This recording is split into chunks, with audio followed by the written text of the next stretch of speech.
नमस्कार मित्रों, आप लोग देख रहे हैं सिलेक्शन वर्ल्ड यूट्यूब चैनल। और सिलेक्शन वर्ल्ड यूट्यूब चैनल की आज भारतीय इतिहास के 20 महत्वपूर्ण प्रश्नों की श्रृंखला में आप लोग अध्ययन करेंगे अभी। और इस प्रश्न सीरीज को शुरू करने से पहले आप सभी को विश्व पर्यावरण दिवस की हार्दिक शुभकामनाएं। आज 5 जून है और 5 जून को प्रतिवर्ष विश्व पर्यावरण दिवस मनाया जाता है। और विश्व पर्यावरण दिवस 1974 से प्रतिवर्ष मनाया जा रहा है। तो इस तरह ये भी याद कर सकते हो कि पहली बार विश्व पर्यावरण दिवस कब मनाया गया था, तो वो 1974 में। चलिए भारतीय इतिहास के ये महत्वपूर्ण प्रश्नों को शुरू करते हैं। साथियों, आप लोग जो है प्रतिदिन वीडियो को पूरा देखने की कोशिश किया करिए और साथ ही जो ऑप्शन दिए जाते हैं उन पर भी थोड़ा ध्यान दिए, क्योंकि कई बार इन्हीं ऑप्शन को लेकर और परीक्षा में प्रश्न आते रहते हैं। और जो व्याख्या के साथ जो मैं प्रश्न बोलता हूं, आपको आंसर करने के लिए बोलता हूं, उन प्रश्नों पर भी थोड़ा ध्यान दिया करिए। चाहे कमेंट करें आप या ना करें, आप स्वैच्छिक रूप से जिम्मेदार हैं, लेकिन हाँ, इतना तो कर ही सकते हैं कि आप उन्हें सर्च करके अपने ब्रेन में, मस्तिष्क में स्टोर कर सकते हैं कि मैंने किस आशय से कौन सा प्रश्न पूछा है। आइए शुरू करते हैं इस कक्षा को। और इस कक्षा में हम लोग चर्चा करेंगे भारतीय इतिहास की जो पुस्तकें हैं, जो पत्रिकाएं हैं, समाचार पत्र हैं, जो आधुनिक भारत में जो लिखे पढ़े और निकाले गए थे अपने विचारों को निकालने के लिए, तो उनका अध्ययन करेंगे। आइए शुरू करते हैं आज का पहला प्रश्न। और पहला प्रश्न देखते हैं क्या है। पहला प्रश्न कहता है कि निम्न अंग्रेजों में से कौन था जिसने सर्वप्रथम भगवद गीता का अंग्रेजी में अनुवाद किया था। बात कही जा रही है भगवद गीता की, श्रीमद् भगवद गीता की बात हो रही है यहाँ पर। और पूछा गया है कि श्रीमद् भगवद गीता को सबसे पहले किसने अंग्रेजी में अनुवादित किया था, ट्रांसलेट किया था। तो देखिएगा आंसर है इस प्रश्न का, ऑप्शन देख लेते हैं। ए है विलियम जोन्स, बी है जॉन मार्शल, सी है चार्ल्स विल्किंस। तो इस प्रश्न का आंसर होगा दोस्तों ऑप्शन सी, चार्ल्स विल्किंस ने सर्वप्रथम भगवद गीता का अंग्रेजी में अनुवाद किया था। ऑप्शन ए है विलियम जोन्स। विलियम जोन्स के बारे में आप लोग जान चुके होंगे, क्योंकि इन्होंने 1784 ईस्वी में एक संस्था की स्थापना की थी। और उस संस्था का नाम आपके मस्तिष्क में आ चुका होगा, वो संस्था थी एशियाटिक सोसाइटी ऑफ बंगाल। आप लोग कमेंट करके बताने की कोशिश करेंगे जॉन मार्शल को आप इतिहास में किस लिए जानते हैं। जॉन मार्शल हमारे इतिहास में जाने जाते हैं, लेकिन क्यों, इन्होंने ऐसा कौन सा काम किया था इतिहास के लिए जो उनको जाना जाता है, या ये क्या थे। नेक्स्ट क्वेश्चन की तरफ चलते हैं। भारत के प्रथम समाचार पत्र का नाम क्या था। पूछा जा रहा है कि भारत का जो प्रथम समाचार पत्र था उसका नाम क्या था। यहाँ पर भारतीय से नहीं मतलब है, या भारत का पूछा जा रहा है। तो ऑप्शन ए है बंगाल गजट, ऑप्शन बी है पायनियर, ऑप्शन सी है संवाद कौमुदी। तो देखते हैं आंसर की तरफ चलते हैं। पहले प्रश्न का क्वेश्चन सेकंड का आंसर है ए, बंगाल गजट। देखिए बंगाल गजट ये अंग्रेजी में निकाला गया था 1780 ईस्वी में, इसका प्रकाशन हुआ था पहली बार। और इसके संपादक जो थे बंगाल गजट के, जेम्स ऑगस्टस हिक्की थे, अर्थात इन्हें J.A. हिक्की भी कहा जाता है। संवाद कौमुदी राजा राम मोहन राय ने निकाला था। आप लोग कमेंट करके बताएंगे कि पायनियर का संपादक कौन था और ये किस भाषा में निकाला जाता था। नेक्स्ट क्वेश्चन की तरफ चलते हैं। क्वेश्चन 3, लॉर्ड वेलेस्ली की तरफ चलते हैं। प्रश्न पूछा गया है कि सबसे पहले प्रेस सेंसरशिप किसने लागू की थी। तो इस प्रश्न का आंसर है लॉर्ड वेलेस्ली। वेलेस्ली ने सबसे पहले प्रेस सेंसरशिप लागू की थी। और वेलेस्ली को सहायक संधि का जन्मदाता या सहायक संधि को प्रारंभ करने वाला कहा जाता है। ये भारत में 1798 ईस्वी में आया था और 1805 ईस्वी तक रहा था।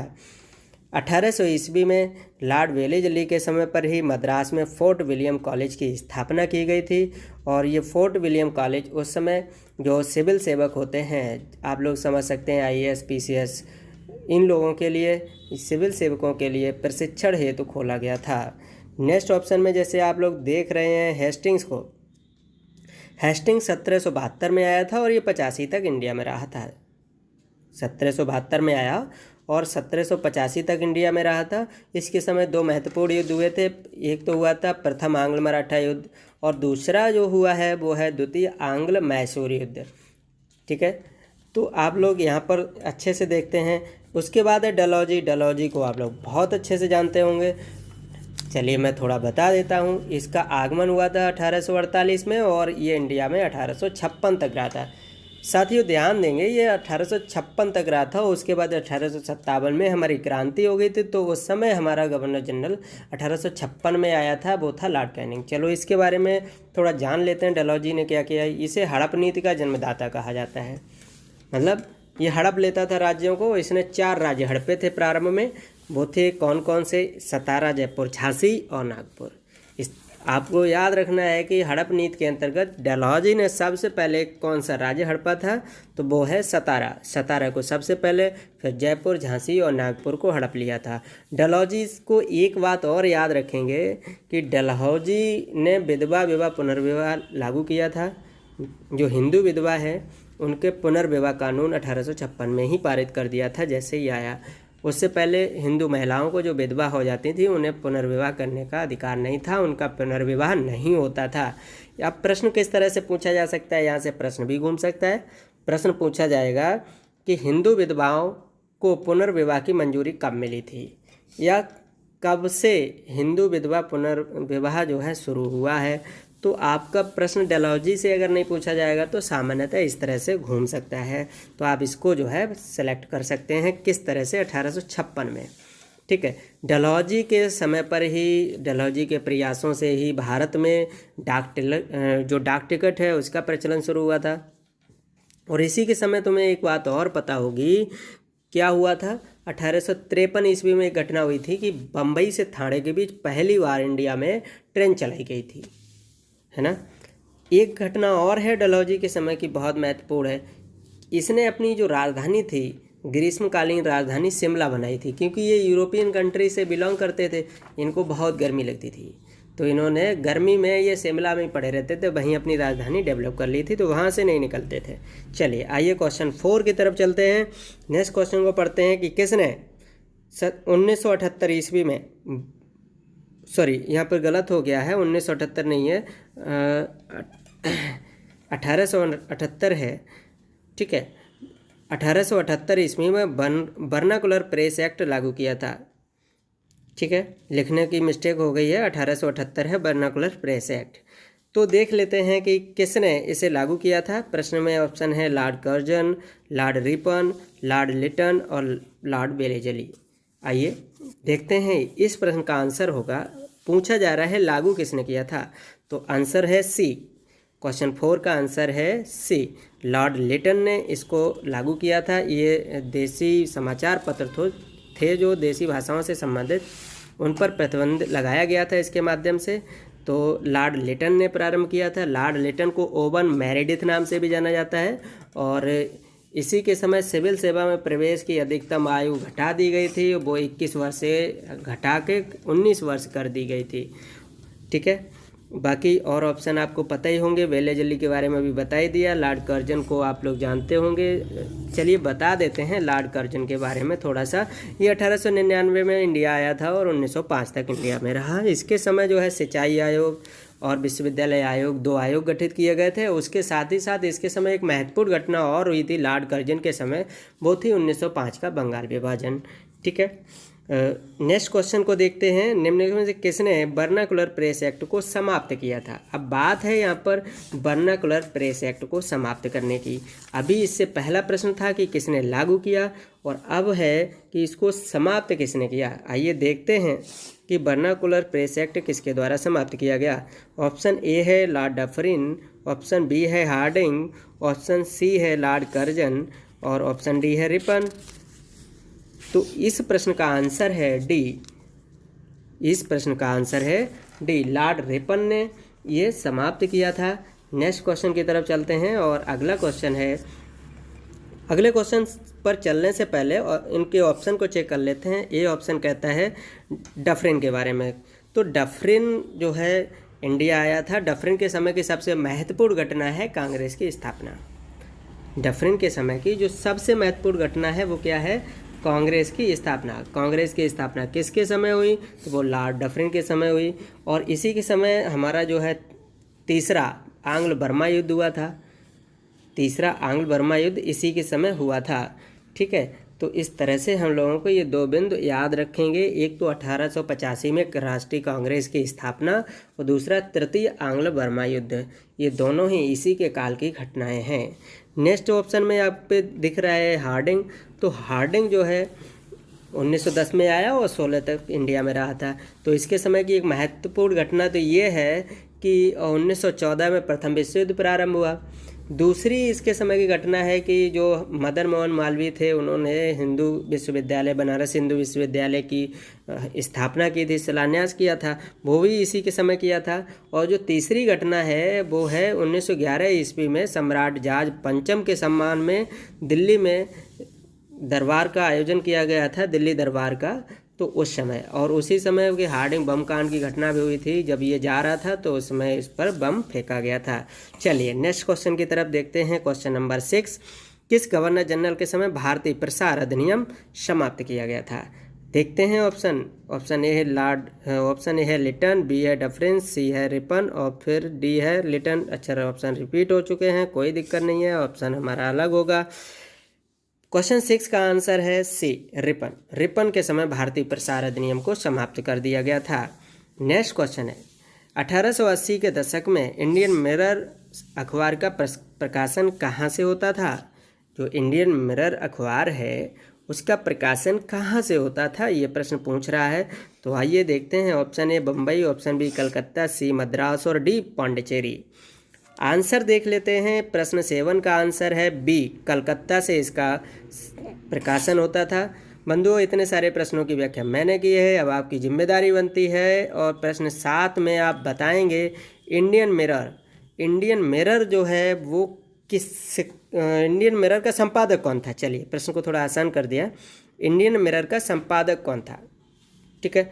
नेक्स्ट क्वेश्चन है 8 और क्वेश्चन कहता है कि अमृत बाजार पत्रिका की स्थापना किसने की थी? ऑप्शन देख लेते हैं। एस.एन. बनर्जी, शिशिर कुमार घोष, गिरीश चंद्र घोष, हरीश चंद्र मुखर्जी, 4 ऑप्शन है। तो प्रश्न पूछा गया है कि भाई अमृत बाजार पत्रिका की स्थापना किसने की थी, अर्थात अमृत बाजार पत्रिका का संपादक कौन था? ऑप्शन बी इसका सही आंसर होगा। क्वेश्चन 8 का आंसर बी होगा, शिशिर कुमार घोष ने अमृत बाजार पत्रिका की स्थापना की थी। नेक्स्ट क्वेश्चन है 9 और इसमें क्या है देखते हैं। निम्न अखबारों में से कौन सा मुख्यतः उदारवादियों की नीतियों का प्रचारक था? उदारवादियों की नीतियों का प्रचारक था। चलिए क्वेश्चन 9 के ऑप्शन देख लेते हैं। ए है न्यू इंडिया, बी है लीडर, सी है यंग इंडिया और डी है पंजाब केसरी। इस प्रश्न का आंसर होगा ऑप्शन बी, लीडर। लीडर जो है मुख्यतः उदारवादियों की नीतियों का प्रचारक था। आप लोग बताएंगे कि लीडर का संपादक कौन था। आपको बता दें न्यू इंडिया के संपादक हमारी श्रीमती एनी बेसेंट थी। यंग इंडिया जो है महात्मा गांधी द्वारा संपादित हुआ था। नेक्स्ट क्वेश्चन की तरफ चलते हैं। किस भाषा में द इंडियन ओपिनियन पत्र नहीं छपता था? प्रश्न को सही से पढ़ेंगे। इंडियन ओपिनियन पत्र नहीं छपता था, ये नहीं कर लेंगे किस में छपता था, तो आंसर गलत कर लेंगे आप। इसमें प्रश्न है कि नहीं छपता था, तो ऑप्शन देख लेते हैं। अंग्रेजी, गुजराती, तमिल और उर्दू, इन चारों भाषाओं में किस में नहीं छपता था? तो आंसर होगा इस प्रश्न का डी। क्वेश्चन 10 का आंसर होगा डी और ये उर्दू में नहीं छपता था, अर्थात अंग्रेजी, गुजराती और तमिल में इसको छापा जाता था। इस तरह आपने आसानी से 10 प्रश्न पूरे कर लिए हैं। आइए अगले प्रश्न की ओर चलते हैं। और अगले प्रश्न की ओर चलने से पहले आप लोग अपने चैनल को पुनः चेक कर लेंगे सब्सक्राइब किया है अथवा नहीं। सब्सक्राइब करते रहिए, आपके लिए इसी तरह की बहुत ही ज़्यादा यूजफुल वीडियो प्रतिदिन आती रहेंगी और लगातार देखते रहिए। आप लोगों की परीक्षा बहुत महत्वपूर्ण है मेरे लिए और इस परीक्षा के लिए आप लोग अच्छी तरह से तैयार भी हैं। चलिए देखते हैं अगला प्रश्न और ये प्रश्न है 11। एक साप्ताहिक के रूप में यंग इंडिया का शुभारंभ किसने किया था? प्रश्न पूछा गया है यंग इंडिया का शुभारंभ किसने किया था? देखते हैं। ऑप्शन ए है होम रूल पार्टी, बी है उग्रवादी पार्टी, सी है गदर पार्टी और डी है स्वराज पार्टी। तो आंसर होगा इस प्रश्न का A, home rule party. Home rule party ने एक साप्ताहिक के रूप में यंग इंडिया का संपादन शुरू किया था। ठीक है। होम रूल पार्टी की स्थापना बाल गंगाधर तिलक और श्रीमती एनी बेसेंट द्वारा की गई थी। बाल गंगाधर तिलक ने 1916 में की थी अप्रैल माह में, और एनी बेसेंट ने सितंबर माह में इसकी स्थापना की थी। नेक्स्ट क्वेश्चन की तरफ चलते हैं। भारतीयों द्वारा अंग्रेजी भाषा में प्रकाशित प्रथम समाचार पत्र कौन सा था? प्रश्न यहाँ पर पूछा गया है कि भारतीयों द्वारा प्रकाशित, वो ये नहीं कह रहे हैं कि किसने प्रकाशित किया, वो पूछ रहे हैं भारतीय द्वारा प्रकाशित होना चाहिए और अंग्रेजी भाषा में प्रकाशन हुआ हो उसका, वो समाचार पत्र का आंसर चाहिए। वो ये नहीं पूछ रहे हैं कि अंग्रेजी भाषा में प्रकाशित किया गया है। तो आप देखते हैं प्रश्न का आंसर, और प्रश्न का आंसर होगा डी, बंगाल गजट। ठीक है, नेक्स्ट क्वेश्चन की तरफ चलते हैं। और नहीं, बंगाल गजट तो पहला था, वो जेम्स ऑगस्टस हिस्की ने उसे प्रकाशित किया था। क्वेश्चन 12 का आंसर होगा यंग इंडिया। यंग इंडिया का प्रकाशन किया गया था जो अंग्रेजी में प्रकाशित था। नेक्स्ट क्वेश्चन है 13 और इसको देखते हैं। सुमेलित करना है इसको, बहुत अच्छा क्वेश्चन है। सुमेलित करने के लिए एक तरफ पत्र है, दूसरी तरफ उनकी भाषा, कि कौन से पत्र की क्या भाषा थी। तो देखते हैं, भारत मित्र पत्र था, इसकी भाषा हिंदी थी, ये हिंदी में प्रकाशित होता था, सही मैच है। दूसरा लिखा गया राष्ट्रगान पत्र और इसकी भाषा पता नहीं है, तो इसके सामने मराठी लिखी गई है, ये भी सही मैच है, मराठी में प्रकाशन होता था इसका। प्रज्ञा मित्र का गुजराती में होता था, ठीक है। नेक्स्ट डी ऑप्शन में नायक समाचार पत्र की बात हो रही है, तो ये बंगाली में प्रकाशित होता था। चारों सामने ठीक से मैच हैं, ऑल करेक्ट हैं, आप लोग इन्हें याद कर लेंगे। नेक्स्ट क्वेश्चन है, अंग्रेजी पत्र इंडिपेंडेंट किससे जुड़ा हुआ था? मतलब इंडिपेंडेंट जो पत्र था उसका संबंध किससे था या उसका प्रकाशक कौन था? आइए देखते हैं। Option A Gandhi, option B CR Das जिनको चित्तरंजन दास कहते हैं, ऑप्शन सी है मोतीलाल नेहरू और डी है जवाहरलाल नेहरू। आंसर देखते हैं, इसका आंसर होगा सी, मोतीलाल नेहरू इससे जुड़े हुए थे। चलिए नेक्स्ट क्वेश्चन की तरफ चलते हैं, क्वेश्चन 15। और इस प्रश्न में हम लोग देखेंगे निम्न में से किसने कौमी आवाज़ पत्र प्रारंभ किया था, कि कौमी आवाज़ पत्र प्रारंभ किसके द्वारा किया गया। आंसर देखते हैं। आंसर देखने से पहले ऑप्शन चेक कर लें। ए है मौलाना आज़ाद, मतलब मौलाना अबुल कलाम आज़ाद, बी है जवाहरलाल नेहरू, सी है शौकत अली और डी कोई नहीं। तो ये कौमी आवाज़ जो समाचार पत्र था ये प्रारंभ किया गया था जवाहरलाल नेहरू के द्वारा। तो क्वेश्चन 15 का आंसर होगा B, Jawaharlal Nehru. Next question है, इंडियन ओपिनियन पत्रिका के प्रथम संपादक कौन थे? यहाँ पर पूछा गया है प्रथम संपादक की बात की गई है, ना कि संपादक की बात की गई है, दोनों में अंतर होता है।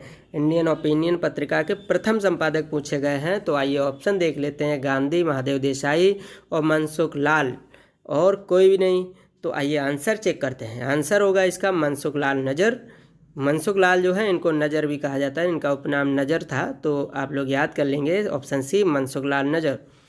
नेक्स्ट क्वेश्चन 17, आइए इसकी तरफ चलते हैं। मूक नायक का संपादन किसने किया था? क्वेश्चन बहुत इंपॉर्टेंट है, कई बार परीक्षा में पूछा जा चुका है, आप लोग याद कर लेंगे। और ऑप्शन चेक करते हैं। ए है गांधी, बी है नेहरू, सी है अम्बेडकर और डी है हंसराज। आंसर है इसका ऑप्शन सी, भीमराव अम्बेडकर। मूक नायक समाचार पत्र का संपादन और बहिष्कृत सभा का संपादन जो है इनके द्वारा किया गया था। नेक्स्ट क्वेश्चन है 18, निम्न में से किसके संपादक महात्मा गांधी नहीं रहे? मतलब जो है, जो नीचे चार ऑप्शन दिए गए हैं, चारों पत्र हैं, पत्रिकाएं हैं, इनमें से जो है वो ऑप्शन कौन सा है जिसका संपादन महात्मा गांधी ने नहीं किया था? आइए देखते हैं ऑप्शन में क्या है। यंग इंडिया है, नवजीवन है, हरिजन है और कामरेड है, चार ऑप्शन दिए गए। आंसर देख लेते हैं। यंग इंडिया का संपादक ये रहे थे, नवजीवन और हरिजन इन्हीं के हैं, गांधी जी के। डी गांधी जी का नहीं है, ऑप्शन डी कामरेड। कामरेड का जो है संपादन किया था मोहम्मद अली जिन्ना ने, आप लोग याद कर लेंगे। कामरेड समाचार पत्र जो था वो महात्मा गांधी का नहीं था, वो था मोहम्मद अली जिन्ना का, और मोहम्मद अली जिन्ना ने कामरेड का संपादन किया था। नेक्स्ट क्वेश्चन है, हिंदी भाषा में प्रकाशित होने वाला भारत का प्रथम समाचार पत्र कौन था? प्रश्न पूछा गया हिंदी भाषा में प्रकाशित होने वाला प्रथम समाचार पत्र, और ये प्रथम समाचार पत्र है उदंत मार्तंड। ऑप्शन डी सही होगा इसका, उदंत मार्तंड। अब आप पूछेंगे कि उदंत मार्तंड का संपादन किसने किया था? तो उदंत मार्तंड जो है पंडित जुगल किशोर ने निकाला था। ठीक है, नेक्स्ट क्वेश्चन, से पहले आप लोग बता दें, मिरातुल अखबार जो है राजा राम मोहन राय ने, केसरी और मराठा ये दोनों बाल गंगाधर तिलक के पत्र थे। ठीक है, मिरातुल अखबार राजा राम मोहन राय का पहला समाचार पत्र था। राजा राम मोहन राय ने और भी समाचार पत्र निकाले, लेकिन उसमें अगर पूछा जाए राजा राम मोहन राय का पहला समाचार पत्र कौन सा था, तो वो है मिरातुल अखबार। और आज का अंतिम प्रश्न क्वेश्चन 20, और इसमें देखेंगे गुजराती भाषा में छपने वाला प्रथम समाचार पत्र। भाषा ध्यान रखेंगे, गुजराती भाषा में बात हो रही है, और ये गुजराती भाषा में छपने वाला प्रथम समाचार पत्र जिसे जहांगीर फरदौनजी ने, ये जहांगीर फरदौनजी दादा भाई नौरोजी जी के भाई थे, जिसे जहांगीर फरदौनजी ने 1822 ईस्वी में बम्बई से प्रकाशित किया था। देखिए सारी चीज़ें क्लियर करते चलेंगे। एक तो गुजराती भाषा में प्रकाशित किसने किया था, अर्थात संपादक कौन था, जहांगीर फरदौनजी थे। इन्होंने कब प्रकाशित किया था, 1822 में, और कहाँ से किया था, बम्बई में। आइए देखते हैं वो समाचार पत्र कौन सा है। ऑप्शन ए है कलकत्ता जनरल, ऑप्शन बी है बम्बई समाचार, ऑप्शन सी है रफ्तगुप्तार। तो आंसर चेक कर लेते हैं हम लोग। 20 का आंसर होगा बी, बम्बई समाचार। बम्बई समाचार गुजराती भाषा में छपा था 1822 में बम्बई से, और फरदौनजी ने इसका संपादन किया था। ऑप्शन सी है रफ्तगुप्तार, इसके संपादक कौन थे, राजा राम मोहन राय। अब बचा है ऑप्शन ए कलकत्ता जनरल। अंतिम प्रश्न का आंसर आप लोग अवश्य करेंगे, तभी हमें पता चलेगा आप लोग वीडियो पूरा देख रहे हैं। तो अंतिम प्रश्न 20 का आंसर ए ऑप्शन को देख के करेंगे कि कलकत्ता जनरल का संपादन किसने किया था और किस भाषा में कहाँ से ये छपता था। चलिए आज की क्लास को इतना ही रखते हैं। जय हिंद साथियों।